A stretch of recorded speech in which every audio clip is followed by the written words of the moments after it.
Hello everyone, Assalamu alaikum. Now I am standing on front of Vikings filling station at Kaliakur. আজ 26শে March রোজ বৃহস্পতিবার দুপুর 2 ঘটিকায় সকলকে জানাচ্ছি ঈদ পরবর্তী শুভেচ্ছা। আশেপাশে কোনো পাম্প থেকেই পাওয়া যাচ্ছে না অকটেন পেট্রোল। এই অবস্থায় এই পাম্পটিতে পাওয়াগুলো একটু শীতল হাওয়া, তো কারণটা বুঝতে পারছি না। তারা আশ্বাস দিচ্ছে হয়তো অকটেন দিবে। জনসাধারণের দুর্ভোগ কমানোর জন্য অনেক ভালো নেতাকর্মীরাই তাদের এই ঈদের সময়টাতেও জনগণের জন্য কাজ করে থাকে।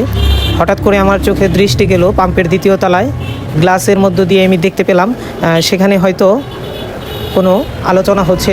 তা গ্লাসের মধ্য দিয়ে দেখে মনে হচ্ছে সেখানে হয়তো আমাদের জন্য কাজ করা হচ্ছে। একটু উপরেই চলে গেলাম এবং উপরে গিয়ে দেখতে পেলাম এবং অবাক হলাম যে আসলে জনগণের জন্য অনেক নেতাকর্মীরাই তাদের নিরলস পরিশ্রম করে থাকেন।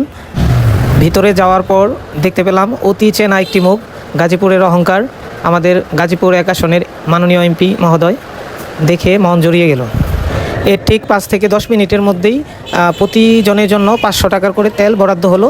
তা 10 মিনিটের মধ্যেই 500 টাকার তেল পেয়ে গেলাম এবং গাজীপুর 1 নং আসনের মাননীয় এমপির জন্য রইল অন্তরের অন্তঃস্থল থেকে প্রাণ ঢালা অভিনন্দন ও শুভেচ্ছা। আল্লাহ হাফেজ, সবাই ভালো থাকবেন।